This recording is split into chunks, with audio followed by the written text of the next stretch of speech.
Hi అండి. అందరికీ నమస్కారం. ఉద్యోగ పెన్షనర్లకు సంబంధించి పెండింగ్ బకాయిలపై ఒక ముఖ్య సమాచారం అయితే వచ్చింది. ఇక విషయంలోకి వెళ్తే తెలంగాణలో ప్రభుత్వ ఉద్యోగులు, పెన్షనర్ల సమస్యలు మరోసారి హాట్ టాపిక్‌గా మారాయి. కాంగ్రెస్ ప్రభుత్వం అధికారంలోకి వచ్చే ముందు ఉద్యోగులకు కొత్త పీఎస్సీ అమలు చేస్తామని, పెండింగ్‌లో ఉన్న డీఏ బకాయిలు పూర్తిగా క్లియర్ చేస్తామని హామీలిచ్చింది. అయితే ప్రభుత్వం ఏర్పడి చాలా నెలలు గడిచినా ఇప్పటివరకు కొత్త పీఎస్సీపై స్పష్టమైన ప్రకటన లేకపోవడం, పెండింగ్ డిఏలు మరియు ఇతర బకాయిలు చెల్లింపుల్లో ఆలస్యం కొనసాగుతుండటంపై ఉద్యోగ సంఘాలు తీవ్ర అసంతృప్తి వ్యక్తం చేస్తున్నాయి. ఇప్పటికే గత బీఆర్ఎస్ ప్రభుత్వ హయాంలో కూడా అనేక డిఏలు, బిల్లులు, రిటైర్మెంట్ బెనిఫిట్స్ పెండింగ్‌లో మిగిలిపోయాయని ఉద్యోగ సంఘాలు గుర్తు చేస్తున్నాయి. ముఖ్యంగా 5 డిఏలు ఇంకా పెండింగ్‌లో ఉండగా ప్రతి 5 సంవత్సరాలకి ఒకసారి అమలు చేయాల్సిన కొత్త పీఆర్సీ ఇప్పటికీ ప్రకటించకపోవడం ఉద్యోగులు ఆగ్రహం వ్యక్తం చేస్తున్నారు.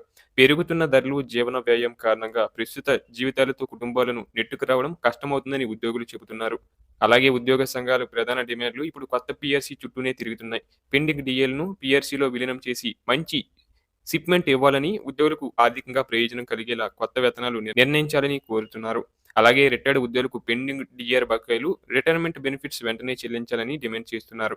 కొంతమంది ఉద్యోగులకు ఇప్పటికీ మెడికల్ రిజర్వ్‌మెంట్ బిల్లులు, సరెండర్ లీవ్ బిల్లులు, ఇతర పెండింగ్ క్లెయిమ్స్ క్లియర్ కాలేదని సంఘాలు చెబుతున్నాయి.